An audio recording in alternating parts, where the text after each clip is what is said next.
Chapter 1. The Valet.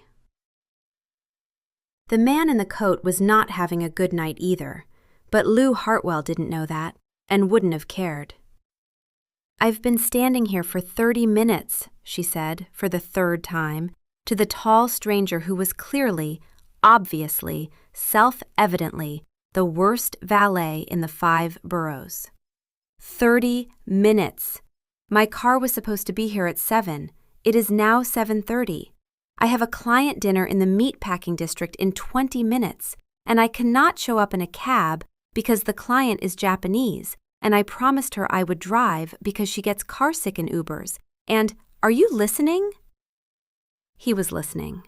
He had been listening since she'd started, which was approximately 4 minutes ago, but felt to Lou like 30, because Lou Hartwell experienced time emotionally.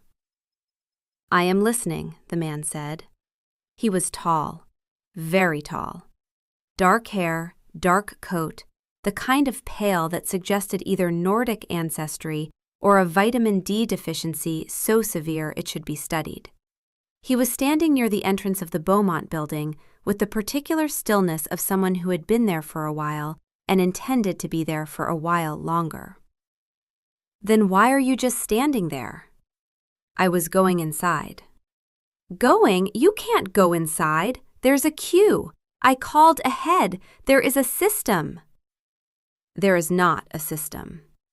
"There is always a system. I am an event planner. Systems are literally my entire— Look, can you please just radio someone? Call your manager? Use whatever little headset thing you have?" He looked at her. His expression had not changed once during the entire exchange. Not irritation, not amusement, something she couldn't name, something very still. "I don't have a headset," he said. "Of course you don't. You don't have a headset, you don't have a ticket, you probably don't even have my car." "I don't." "Then what are you doing out here?" "Standing," he said, "near my building, before going inside."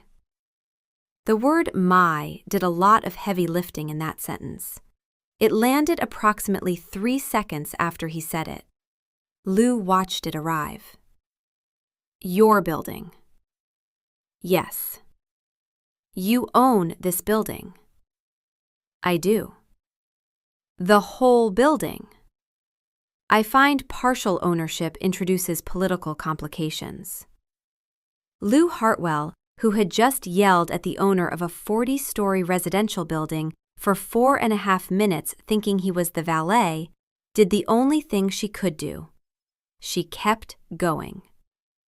Well, in that case, you should know your valet service is terrible. I called ahead. I gave them my ticket number. I have been standing here since 7 and no one has brought my car and the doorman is on his phone and the whole front of house operation is, frankly, embarrassing for a building of this caliber. The man looked at her for a long moment. Something shifted behind his eyes, something that wasn't quite a smile but was in the same neighborhood. "You're right," he said. What?"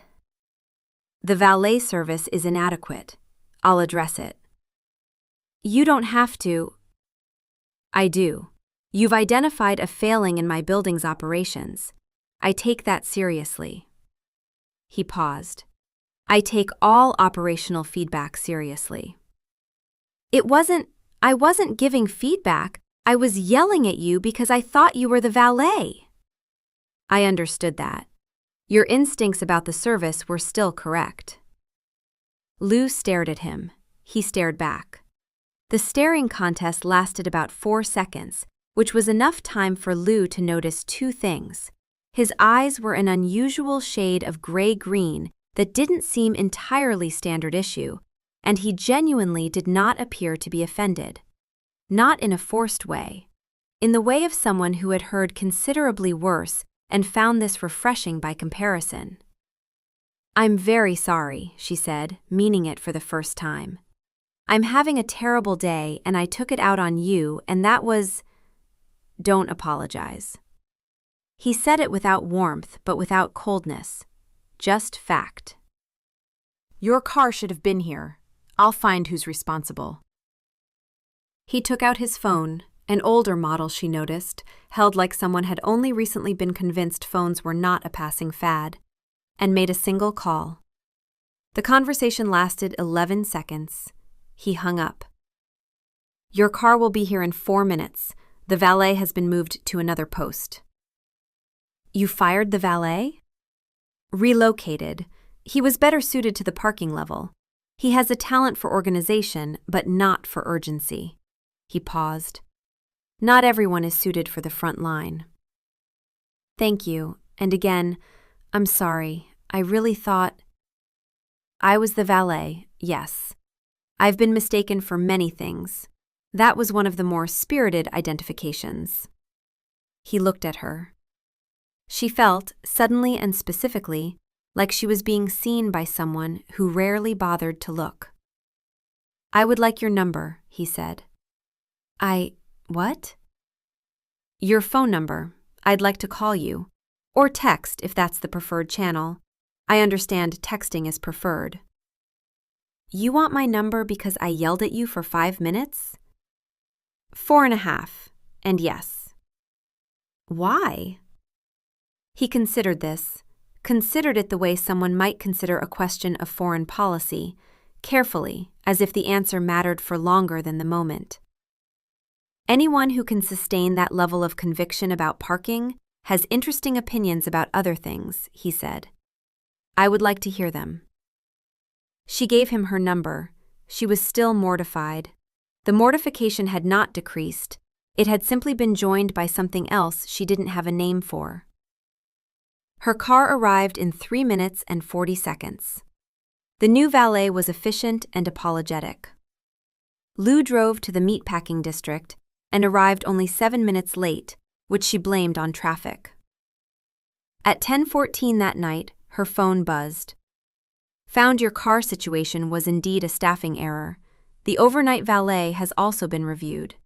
You had good instincts about the operation. Felix Beaumont. She stared at the text. It was formatted like a company memo.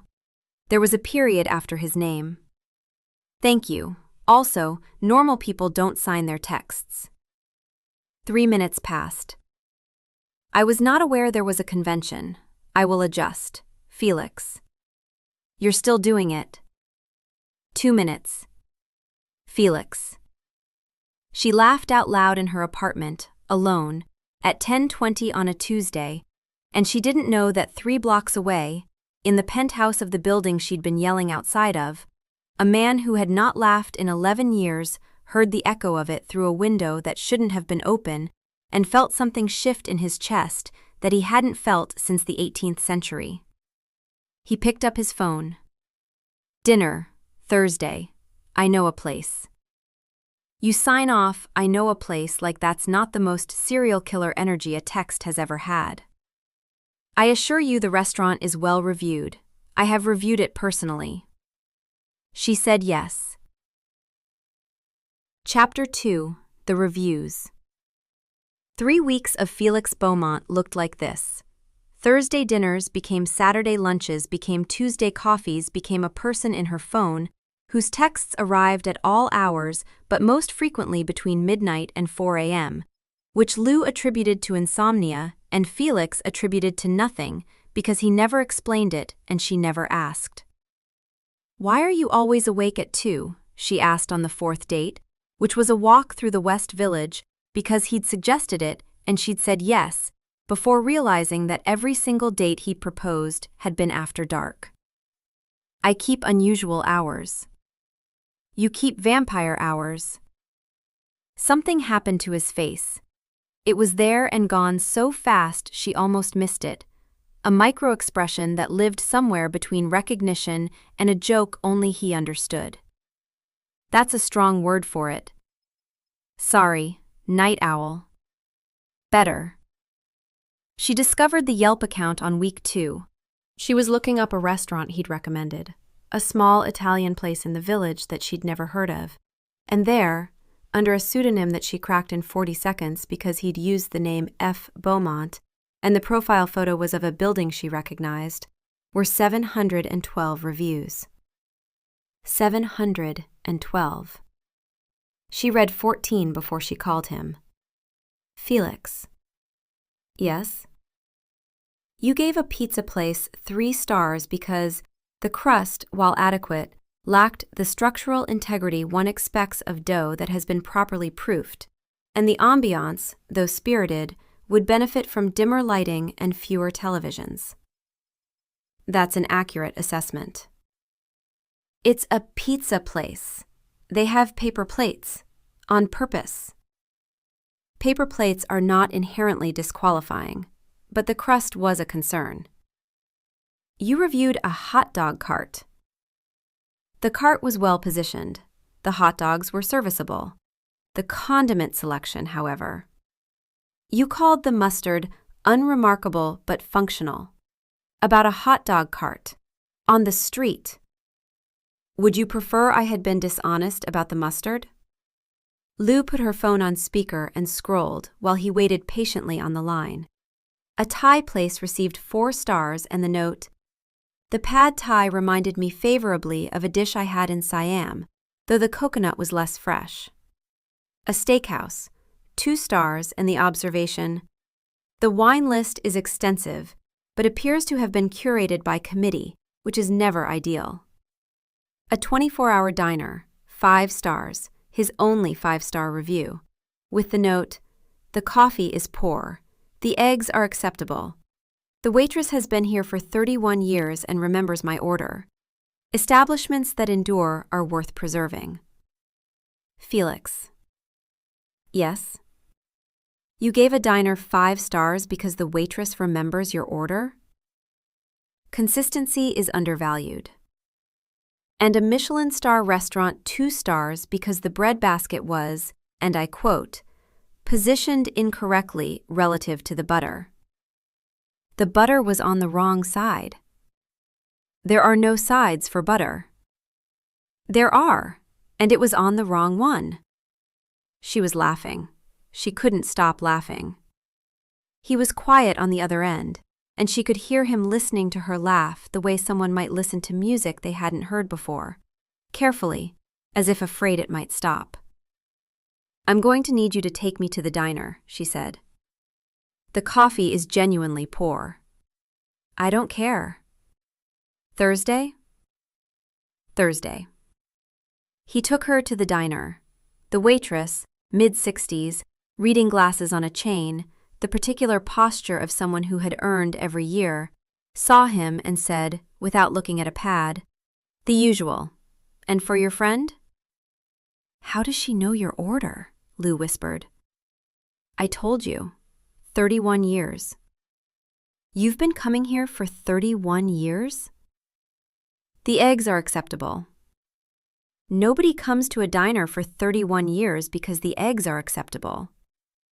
He looked at the waitress. Something crossed his face, the same expression he'd had when he reviewed the diner, the 5-star one. Some things are worth returning to. The waitress brought his usual, black coffee and toast. He held the coffee. He didn't drink it. Lou, who was beginning to notice things, noticed. "You're not drinking your coffee." "I'm savoring it." "You've been savoring it for 20 minutes. It's cold." "I prefer it cold." "Nobody prefers cold diner coffee." "I am particular." She reached across the table and touched the back of his hand, the one holding the mug. And there it was again, the cold. Not diner cold, deeper than that. She felt it the way you feel a draft from somewhere that shouldn't have a draft. He didn't pull away this time. He held very still, and she could feel the effort of it, the deliberate choice not to move. His thumb shifted, once, against her knuckle, cold against warm. "You're freezing," she said. "I run cold." "You run like you're made of marble." He looked at their hands, something in his expression that she didn't have a category for. "I've been told." By who? He didn't answer. He turned his hand over so that her fingers rested in his palm, and the cold of it was complete now. His entire hand, his wrist, the underside of his forearm where she could feel the veins lying still and quiet. She thought about pulling away. She didn't. My someone a long time ago, he said finally. She said the same thing. The past tense did a lot of work. Lou heard it and filed it and didn't push. On the second week, she invited him to her apartment for the first time.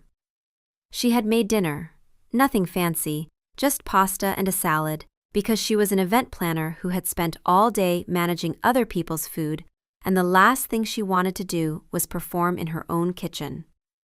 He sat at her kitchen counter and watched her cook with an attention that felt both flattering and slightly unsettling. You can help if you want, she said. I would not be helpful. Everyone can chop an onion, Felix. I haven't chopped an onion in... He paused. A long pause. In a very long time. How long is a very long time? Before onions were considered a culinary staple in this region. That's the most specific and also the least helpful answer anyone has ever given me. She served 2 plates. He looked at his with the expression of a man who had been presented with a diplomatic gift he could not refuse. I ate before I came, he said. You're not going to try it? I'm sure it's excellent. It's pasta, Felix. It's not going to bite you. Something happened to his face again, that micro-expression, the joke only he understood. I have dietary restrictions. You're gluten-free? Something like that. She watched his plate. The food moved around but never decreased. His wine glass emptied at exactly the same rate as hers, but she never actually saw him swallow. She was filing, always filing. Then she cut her finger on the cheese grater. A tiny thing, barely a nick. And Felix stopped. Not paused, stopped. The way a machine stops when you pull the plug. His hands went flat on the counter. His breathing, had he been breathing, ceased. His jaw locked. Felix? Yes. Very controlled. You okay? Fine. You should run that underwater. She did. When she turned back, he was standing by the window, 8 feet from the counter. She hadn't heard him move. You moved, she said. I needed some air. The window is closed. I needed the concept of air. She filed it. She met Aldous on the Saturday he invited her to his apartment for the first time. The penthouse, which she'd expected to be flashy and which turned out to be extremely quiet, extremely clean, and decorated in a way that suggested someone had been collecting furniture for considerably longer than a normal person's lifetime. There was a desk in the study that looked like it belonged in a museum. The bookshelves were organized by what she initially thought was genre and then realized was century. This is Aldous, Felix said, in the same tone one might say, this is the weather. He manages things. Aldous was a man of indeterminate age, somewhere between 40 and 400, Lou thought, though she wouldn't have said that out loud. He had the face of someone who had seen everything and found most of it predictable. Ms. Hartwell, Aldous said, I understand you mistook Mr. Beaumont for the valet. Lou flushed. He told you about that? He did not. I was in the lobby reviewing the evening security rotation. I observed the entire exchange. The whole thing? Every word. It was the most sustained verbal confrontation Mr. Beaumont has endured since the incident in 1987, when a tourist mistook him for a museum docent and asked him to explain Impressionism. He explained Impressionism.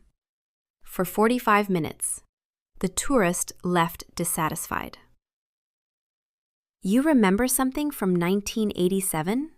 Aldous looked at her with an expression she couldn't read. I have an excellent memory. Aldous maintains records, Felix said, in a way that made it sound like state business. I maintain an awareness of events, Aldous corrected. Mr. Beaumont has been mistaken for a valet, a doorman, a security guard, a waiter, a museum docent, an undertaker, twice, and on one occasion in Milan, a priest. A priest? He was wearing black. He is always wearing black.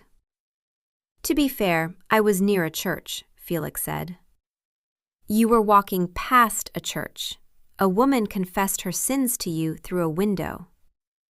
I told her she was forgiven. You are not authorized to forgive sins. She seemed relieved. I didn't see the harm.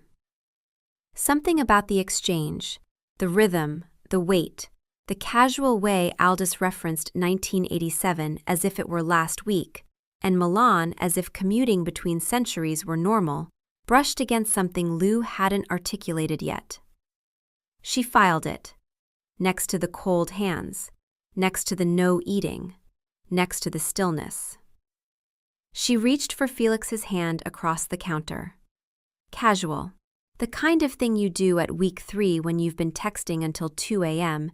and the silences have started meaning things. His fingers were cold. Not cool, cold. The cold of stone in winter. She flinched, and he pulled away so fast that the motion didn't look entirely human. Poor circulation, he said. You should see a doctor. I have. A beat. Something in his face. It's a chronic condition. She didn't push. She didn't push because Lou Hartwell had learned, through years of event planning and managing difficult clients, to read a room. And the room said, not yet. But she filed it, under a tab she hadn't labeled yet. Chapter 3. The Silence. The filing system in Lou Hartwell's head was getting crowded. 3 weeks of data, cold hands, no eating, he ordered, held, did not consume. After dark only scheduling. Texts between midnight and 4. The coffee held but never drunk. The stillness that went past calm into something structural, as if he had learned to be still the way other people learn to walk. The eyes, that gray-green, that never quite caught the light the way normal eyes did. And the small things, the way he referenced decades with casual specificity. The restaurant opened in 1987. That's relatively new. The way Aldous said, in my experience, which is considerable, and no one blinked. The way Felix's apartment had furniture from 4 different centuries, and bookshelves organized by era, and a handwriting sample on the desk that belonged in a museum. The cheese grater incident. The 5-second non-breathing. The silent movement from counter to window. The hand in the diner. Stone cold, vein still, no pulse where a pulse should have been. She'd started a note on her phone. She hadn't labeled it. It just said, Things about Felix. The list had 23 entries. Entry 14 was, No visible breath on cold nights. Everyone else's breath is visible. His is not. Entry 19 was, Aldous said the last time we had a rat problem was in the building's original foundation. The building was built in 1952. Entry 22 was, he flinched when I opened the curtains. Not away from the light, away from the position of light. He moved before the sun hit the floor. She hadn't said anything. She was still in phase 2. But phase 2 was ending. It happened on a Wednesday. They were in his living room, her on the couch, him in his chair across from it, positioned at a distance that felt deliberate without being cold. She'd noticed this too. He never sat next to her. He sat near her, close enough to hear, far enough to… what? She didn't know. She filed it. She'd been telling a story about a client gala, an ice sculpture that melted early, a backup plan that was just more ice which also melted, and she'd ended up serving tepid champagne to 400 people while calling the fondue fountain intentionally deconstructed. And he'd laughed. He laughed the way he did everything. Once, precisely, with the slight surprise of someone who had forgotten the mechanism. And she'd moved without thinking, leaned across from the couch and put her hand on his knee, instinctive, the kind of contact that bridges the gap between separate furniture. He went still. Not freeze still, the other kind. The kind where even the small movements, breathing, blinking, the micro adjustments a living body makes without thinking, stopped. She was touching his knee, and underneath her palm, through the fabric of his trousers, she could feel that his skin was cold and that he had stopped breathing. She counted. 1, 2, 3, 4, 5. He started again. A deliberate inhale, the mechanical quality of it visible in the rise of his chest. Like someone remembering to do it. "Sorry," he said. "You were saying." "You stopped breathing." "I was listening." People breathe while they listen, Felix. He looked at her. The gray-green of his eyes was steady. Some people hold their breath when they're concentrating. For 5 seconds without blinking? He didn't answer. She pulled her hand back. Not fast, carefully. The careful of someone who is beginning to understand something and is not sure she wants to finish understanding it. "Felix." "Yes." "Can I try something?" He was very still. She could see the cost of the question in the set of his jaw, a muscle working, once, and then going quiet.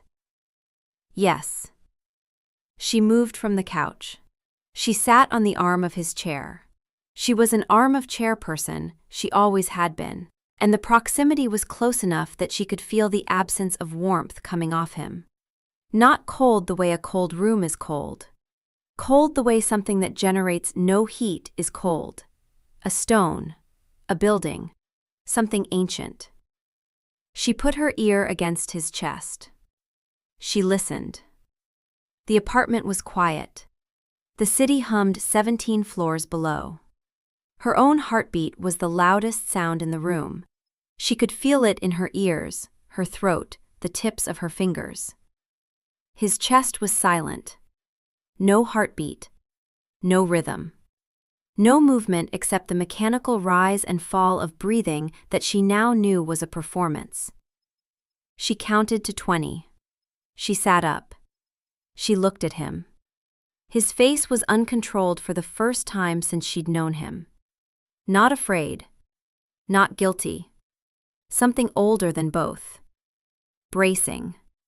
The expression of someone standing at the edge of something they cannot take back. "There's no heartbeat," she said. "No," he said. "There isn't." Lou Hartwell was not a person who did silence. She filled rooms. She talked through nerves. She narrated her own panic. She had once, during a fire alarm at a client event, given a running commentary of the evacuation while simultaneously directing 200 people to the exits. This silence was different. She sat very still. Her brain was doing the thing it did when an event collapsed, cataloging, sorting, filing. All of it. Every piece. "The cold hands," she said aloud, to no one, to herself, to the room. The no eating. The after-dark schedule. She was talking because if she stopped talking she would start screaming or laughing or both. The coffee you pour and never drink. The breathing you do on purpose. The way Aldous talks about 1987 like it was last Thursday. She stood up. 700 reviews spanning decades. Furniture from the 17th century. Handwriting from before the ballpoint pen. She looked at him. The cheese grater. When I cut my finger and you stopped breathing and moved 8 feet without making a sound. Lou. I have a list on my phone. 23 entries. Entry 14. No visible breath on cold nights. Everyone else's breath is visible. His is not. Entry 22. He flinched when I opened the curtains, away from the position of light, before the sun hit the floor. He was very still, watching her catalog him, watching her file him under a category that had no name yet but was about to get one. How old are you? She asked, very level. 712. Years. Yes. She looked at him. He looked back. His eyes were the same color they had always been, and she realized with a sickening lurch that they would always be that color. Always. Because he wasn't getting older. He hadn't been getting older since before her country existed. Were you ever going to tell me? He was quiet, the kind of quiet that had 700 years behind it. I don't know, he said. And for the first time, his honesty sounded like it cost him something. Lou picked up her bag. She put on her coat. She did it methodically, each movement precise, because if she stopped being precise, she would start processing what she'd just learned, and she was not ready to process it in his living room. Lou. She stopped at the door. She didn't turn around. Please say something. I can't, she said. I need to not say anything right now, because everything I want to say is the wrong thing, and I refuse to be wrong twice in the same building. She left. The apartment after she left was very quiet. Quieter than a room with one person in it should be, because the person in it wasn't breathing. Felix Beaumont sat in the chair she'd just been sitting on, the arm of, and felt her warmth fade from the upholstery. The room smelled like her, coffee and something floral, and underneath it, the warm copper current he had been carefully ignoring for 3 weeks. He hadn't lied to her, not once. He had simply omitted the fact that made every other fact impossible. And the omission, he understood now, was worse than a lie she could have argued with. The truth just sat there, 712 years old and without a heartbeat. His phone buzzed. Aldous. How did it go? Felix looked at the text, looked at the empty room, looked at the cushion. She was quiet. A pause, then, ah, that bad. Chapter 4. The List. 4 days. 4 days of silence from Lou Hartwell, who had not been silent for 4 consecutive minutes in the entire time Felix had known her. He texted once, the first night. I understand if you need time. I will be here. He signed it. He unsigned it. He re-signed it. He sent it unsigned and then sent a follow-up that said only, Felix, and then sat in his study for 3 hours wondering if the follow-up made it worse. You're pacing, Aldous said from the doorway on the second day. I'm not pacing. You've been walking the same 12-foot path between the window and the bookshelf for 90 minutes. In my experience, which is considerable, that qualifies as pacing. I'm thinking. You're pacing while thinking. I can tell the difference. You think while seated. You pace when you're distressed. A beat. You paced like this in 1847, and in 1923, and briefly in 2003, though that was about the building's plumbing. The plumbing was a genuine crisis. The plumbing was copper pipes. This is a woman. Felix stopped at the window. The city was doing what the city did, moving, breathing, humming with 4 million heartbeats he could hear if he let himself. He usually didn't. Except now, when he was trying to pick out one specific heartbeat 3 blocks south and 17 floors down. Can you hear her? He asked, and hated himself for asking. I cannot, Aldous said gently. And even if I could, I wouldn't tell you. That would be a violation of a boundary she has clearly established. She hasn't established a boundary. She's been silent. Silence is a boundary. On the third day, Aldous appeared with a printed spreadsheet. What is this? A historical analysis of every time you have disclosed your nature to a romantic interest and lost them due to the revelation. There have been 7. I have organized them chronologically with a notes column. I don't want... The median processing time is 6 days. The shortest was 3. The longest was 14. That was Clara in 1847, but she was processing several things at once, including the discovery that her father's business partner was also not human. We are currently at day 3. Statistically, this is normal. I don't want statistics. You always want statistics. You made me compile quarterly reports on building occupancy for 40 years. That was different. It was considerably less important, yes. Aldous set the spreadsheet on the desk. Column 4 is, did they come back? You may find it relevant. Felix looked at the column. Out of 7, 2 had come back. Both briefly. Neither had stayed. That's a 29% return rate, Aldous said. However, none of the previous 7 yelled at you about a valet for 4.5 minutes before your first date. I believe that constitutes a statistical outlier. Go away, Aldous. Going. He paused at the door. For what it's worth, she took her bag, but she left her scarf. People who intend never to return don't leave their scarves. Felix looked at the back of the couch. There it was, blue, slightly worn, smelling like her. On the 4th night, at 11:47 p.m., someone knocked on his door. Felix, who could identify every resident of his building by footstep and every visitor by heartbeat, had known she was in the lobby for 6 minutes before she knocked. He had known she was in the elevator for 45 seconds.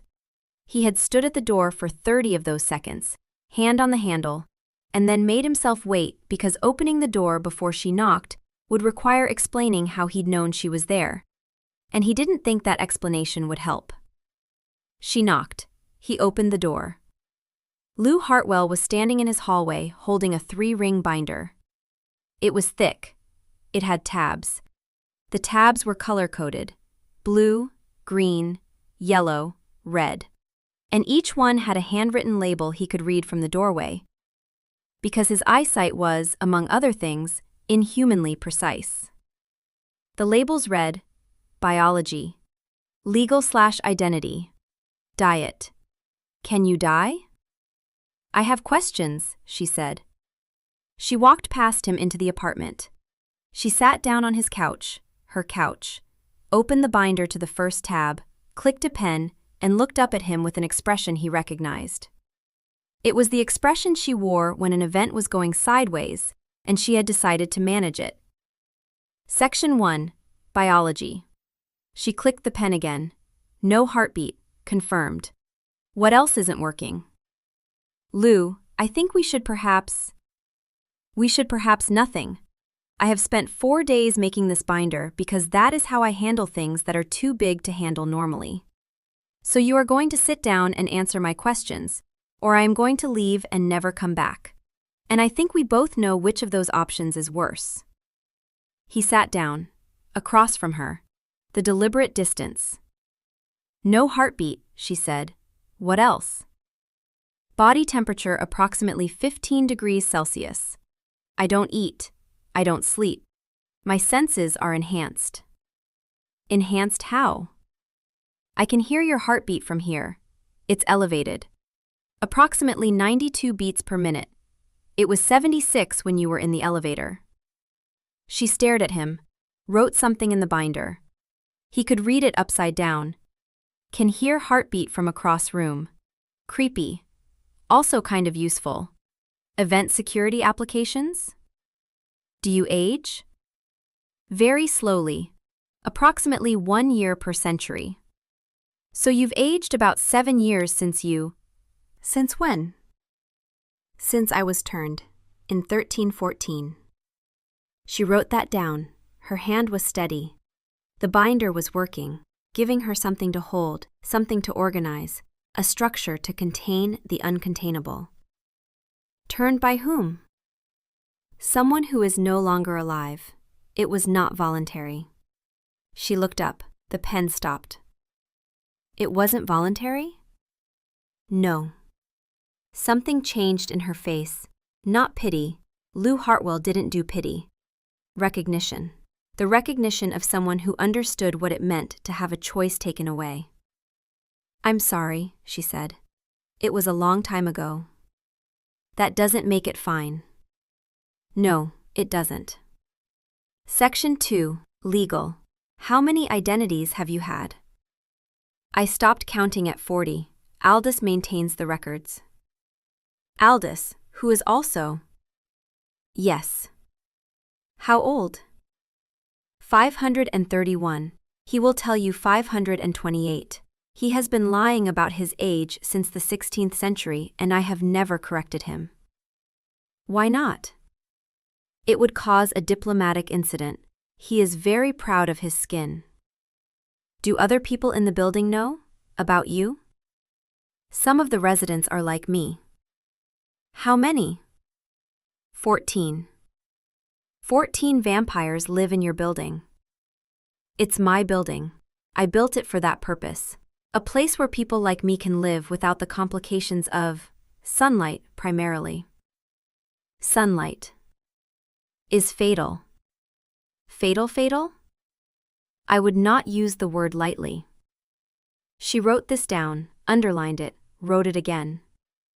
So every date we've had has been after dark because you would literally die if we had brunch.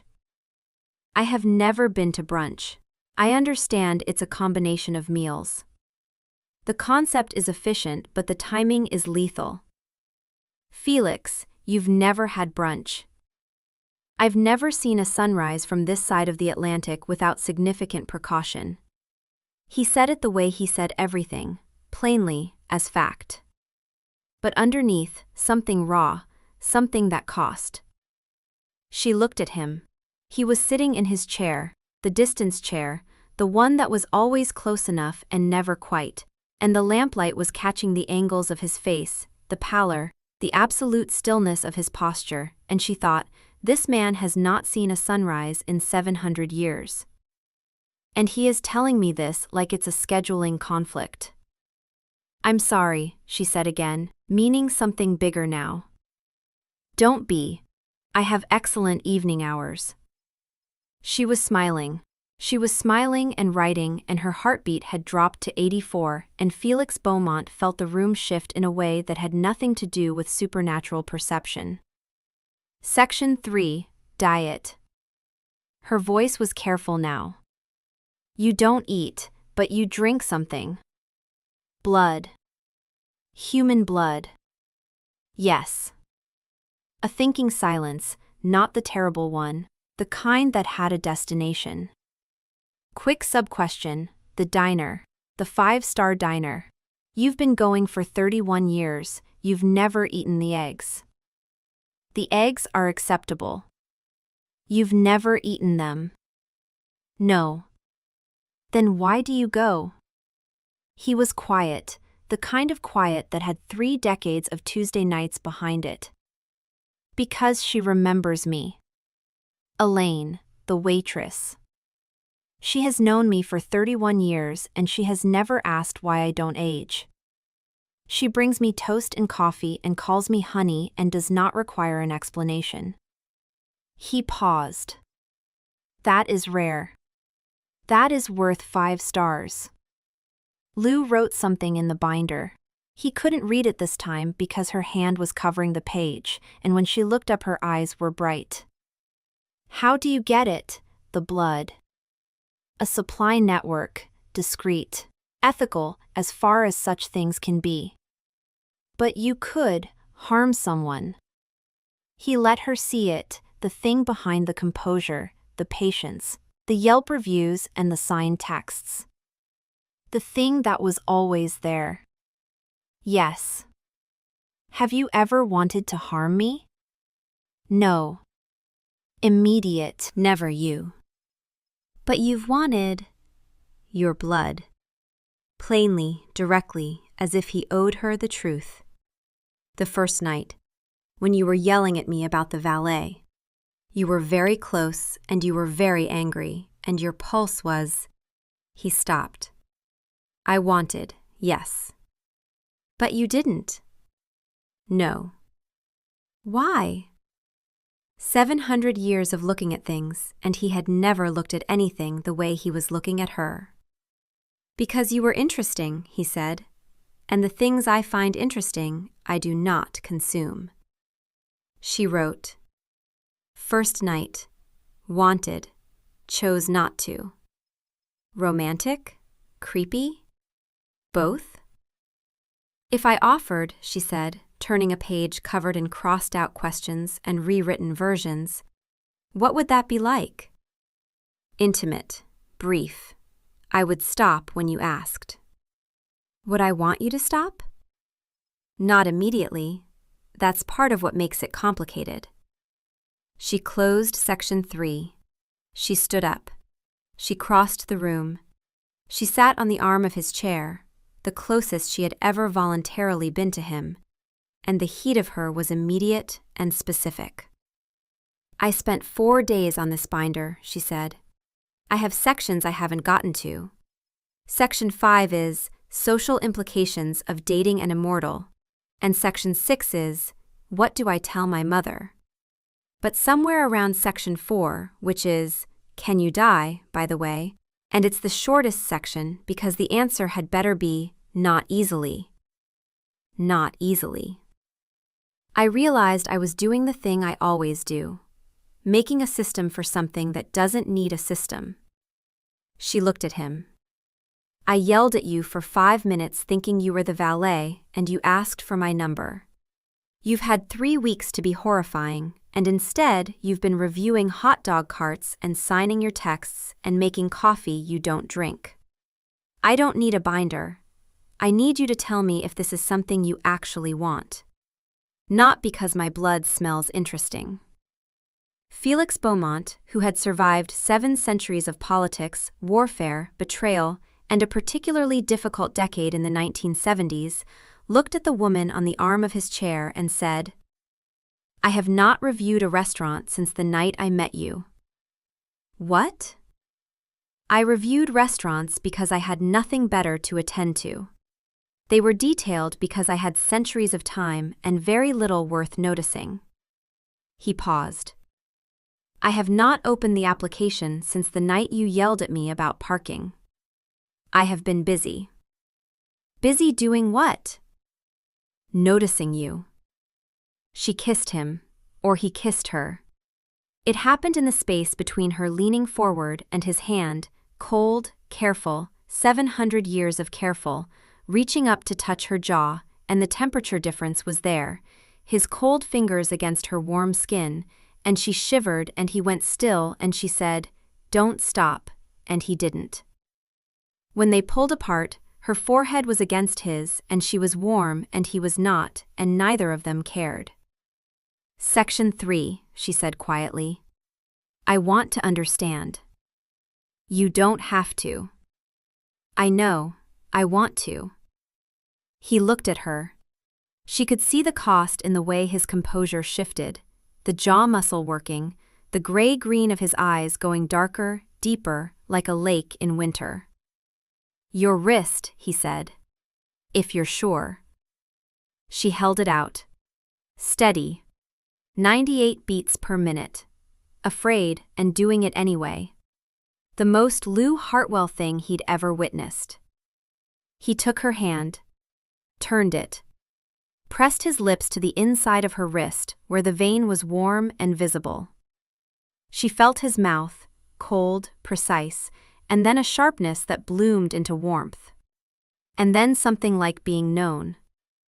Not in words, in the way that someone understands the shape of you without needing the language. Each seconds, maybe 4.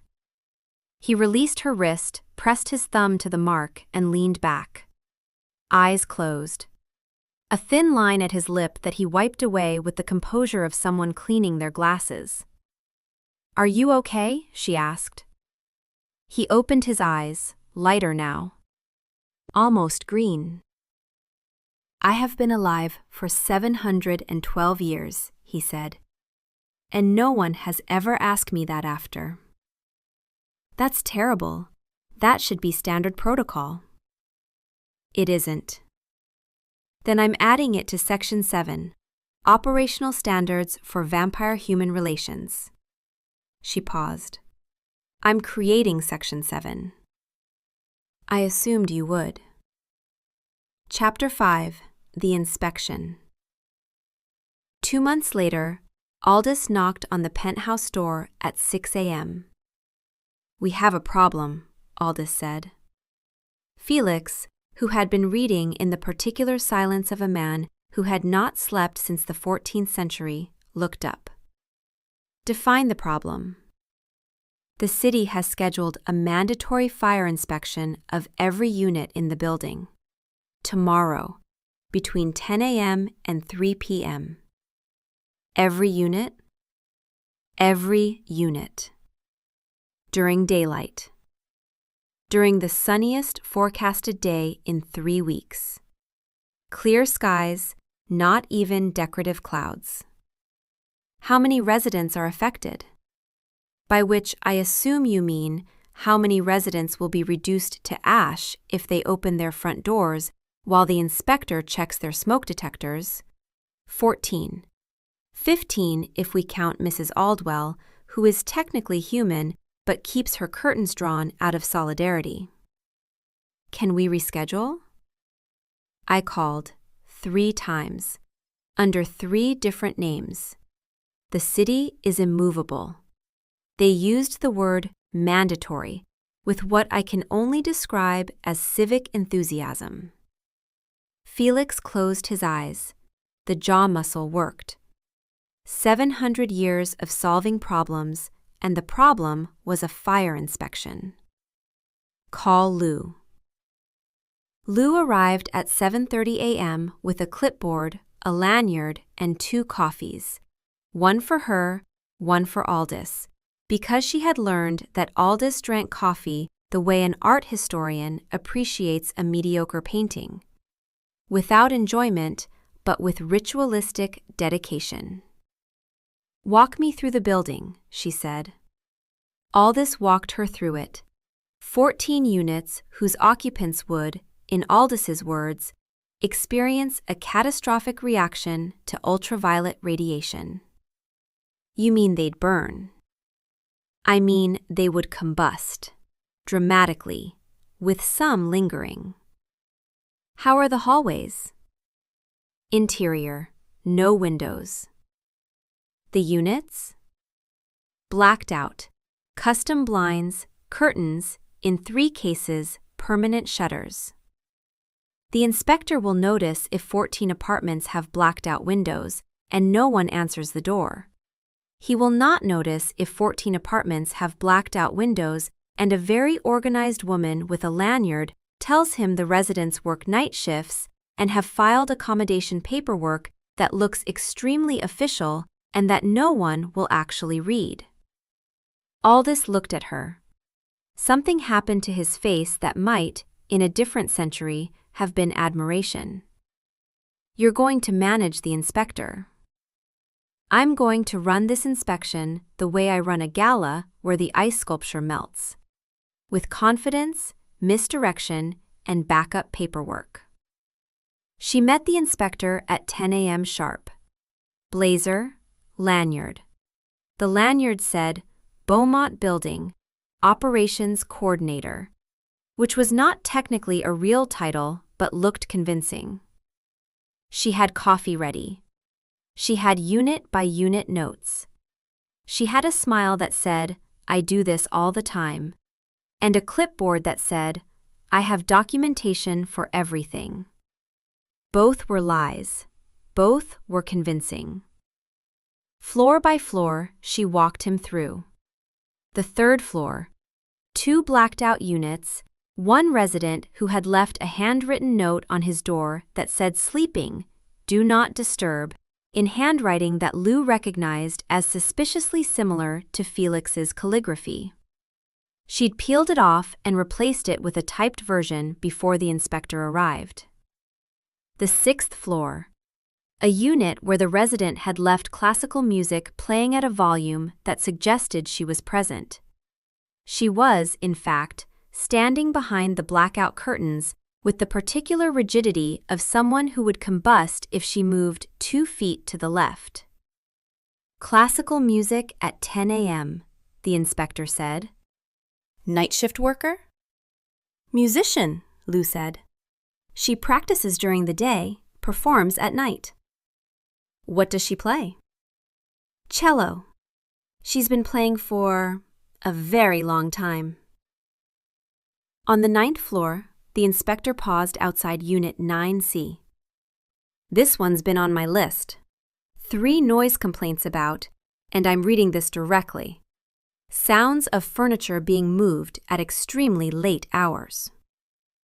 Mr. Ashton is redecorating. He keeps unusual hours. The complaints say 2 a.m. Mr. Ashton has strong opinions about spatial arrangement. He finds the creative process peaks after midnight. The inspector looked at the door. Lou could hear, through the door, the very specific silence of someone standing on the other side, not breathing. She kept her clipboard high and her expression bored. "I'll check back on this one," the inspector said. "Of course.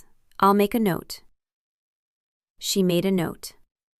The note said, "Tell Mr. Ashton to stop rearranging furniture at 2 a.m. Buy him a rug." On the 11th floor, the inspector commented that the hallway was unusually cold. "Older building," Lou said. "The insulation on this level is original. We have a renovation scheduled for Q3. There was no renovation scheduled. There was a vampire on the other side of 11B whose ambient body temperature was lowering the hallway by approximately 4 degrees. But Lou didn't think that would pass code. On the 14th floor, the inspector asked about the penthouse. "The owner is traveling," Lou said.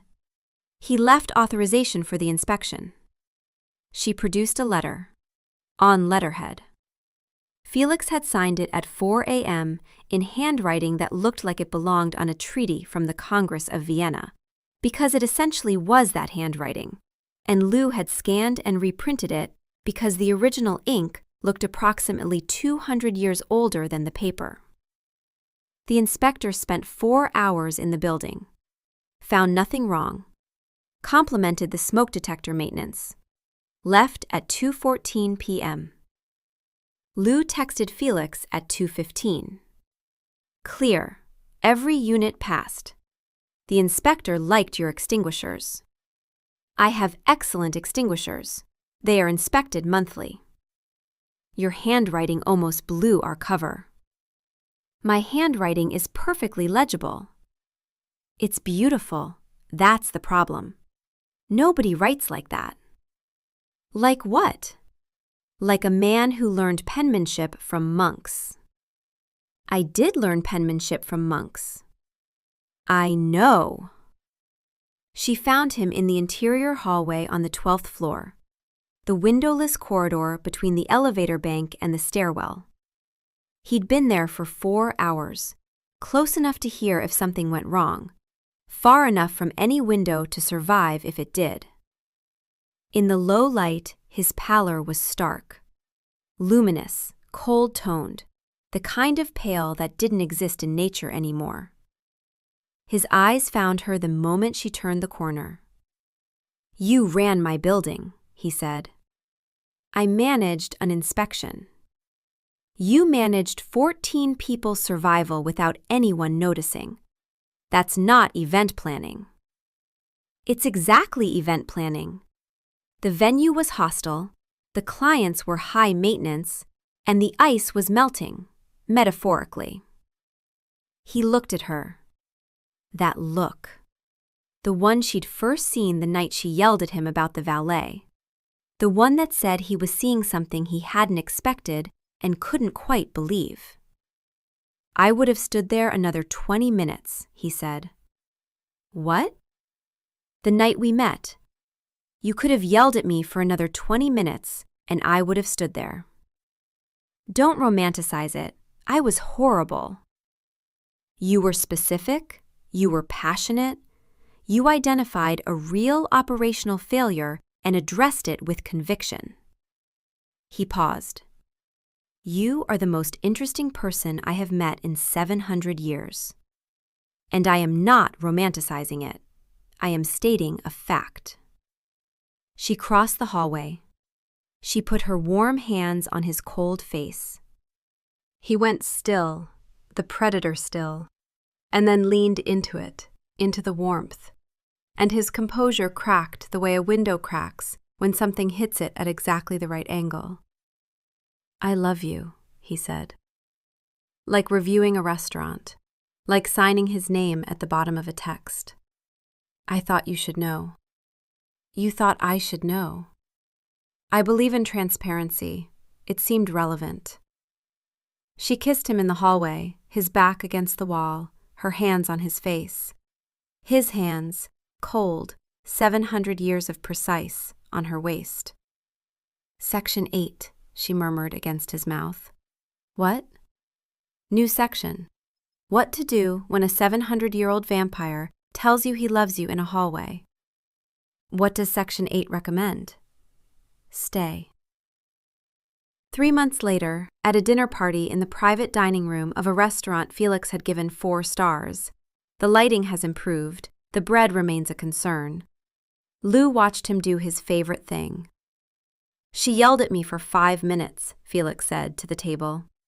His voice was the same, level, composed, the cadence of someone who had given speeches to courts and councils, and once, accidentally, to a woman who mistook him for a priest. But underneath, something warm, something that hadn't been there 700 years ago. 4.5, Lou said. "She was certain I was the valet. She asked for my manager." "You were standing near the door in a black coat." "It's my building." "You looked like a valet." "I have been told I look like many things. A valet was, I'll admit, a new addition." Across the table, Aldous took a small, precise sip of wine. The complete list now includes valet, doorman, security guard, waiter, museum docent, undertaker, twice, priest, and, as of last month, an Uber driver. "The Uber driver was a misunderstanding," Felix said. "You were standing near a black car." "It was my car." "You were standing near your car looking at your phone. In today's economy, that is an Uber driver." "Has anyone ever mistaken you for anything?" Lou asked Aldous. Aldous considered this. "Once, in 1742, a gentleman in Prague mistook me for a tax collector." "Were you?" "I was, in fact, collecting a tax, but it was a vampire tax. The distinction matters." Lou was laughing. She was always laughing now.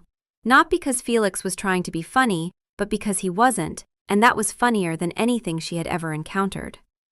700 years of gravity applied to parking and hot dog carts and breadbasket positioning.